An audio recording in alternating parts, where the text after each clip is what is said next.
I'm David Hamilton, and I'm the composer of this year's show, In Times Of.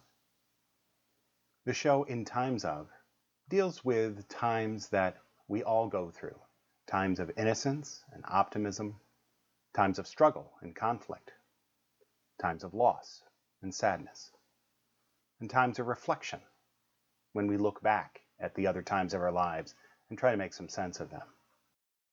Let's start at the very beginning with the first melody that you hear.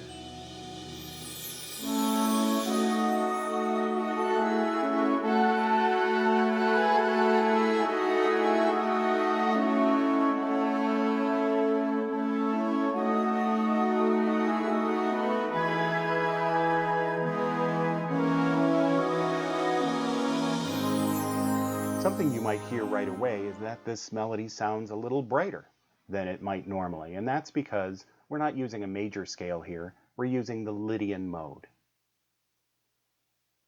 This is a major scale.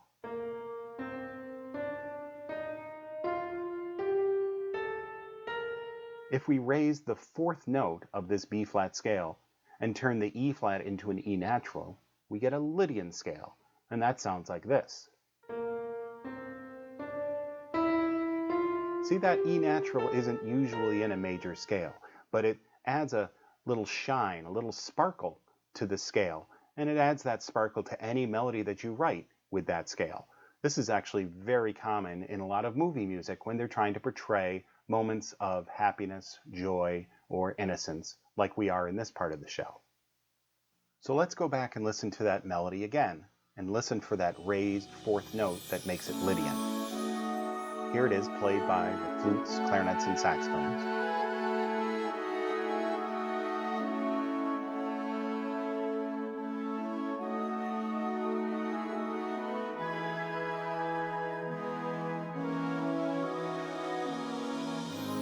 That's followed up by a shorter version played by the brass and the saxophones, and we've moved from A down a half step to A flat.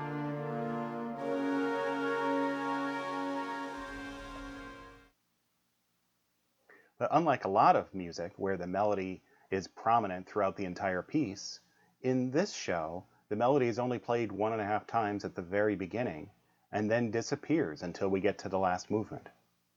Here it is at the beginning of the last movement, played in the brass and saxophones again, but written in a different time signature.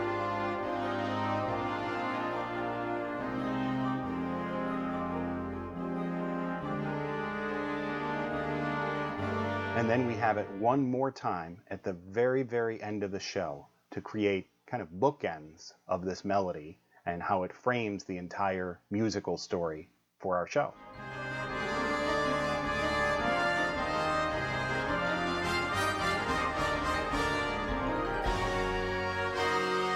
So if we don't have the melody playing all the way through the show, what holds the show together musically? Well, for that we have to take a little closer look at that melody again. Here it is. And now I want you to focus in on just these 4 notes.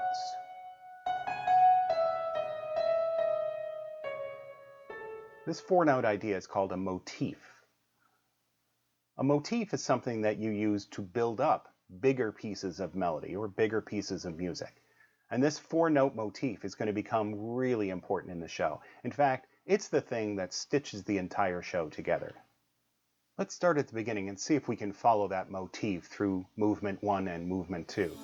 Here's that melody again. You'll see the motif appears in almost the exact same form 5 times, just in one melody.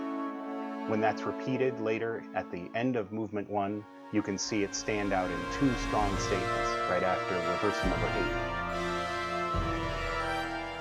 8. In movement 2, struggle, the motif continues, but now it becomes darker. It shifts into a minor mode. The rhythms get sharper and harsher, much more jagged and irregular. As we get closer to the end of movement 2, we start to compress time. It's starting to feel like we're running out of time, and that motif also starts to get compressed. We even start to have pieces of the motif fly off.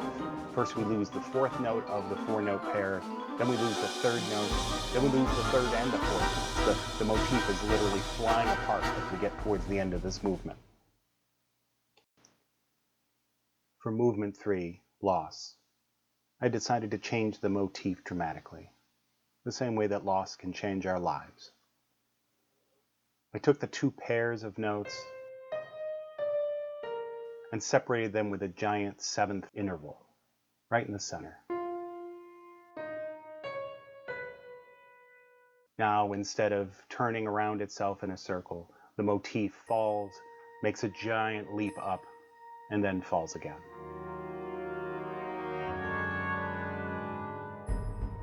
Our first statements are short, halting, like we're catching our breath in between each one.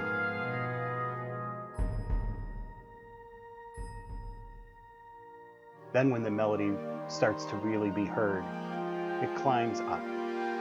Each time we hear it, it's a little bit higher. It's reaching farther and farther. We add more instruments as the melody grows and the harmony gets deeper, until we reach a conclusion, a height where we think we could stay, only to be pulled back down.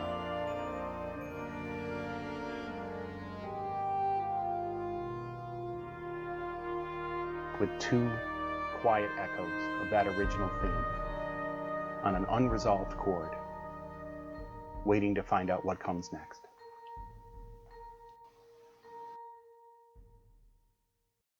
In movement 4, reflection, the motif comes back, almost exactly the way we remember it, but changed slightly. The motif starts out quiet, unsure of itself. The rhythms are separated, but then gradually it builds its confidence. It becomes more regular, and it becomes the underlying pattern, the heartbeat that drives this last movement forward. We hear it as the accompaniment to the return of the melody of the brass, and then later we hear it as the features. First, the flute and clarinet feature, then reflecting on harder times, a brass feature, and then again with the saxophones. And then finally at the end of the show, it becomes the motor that drives us to the big conclusion of our show.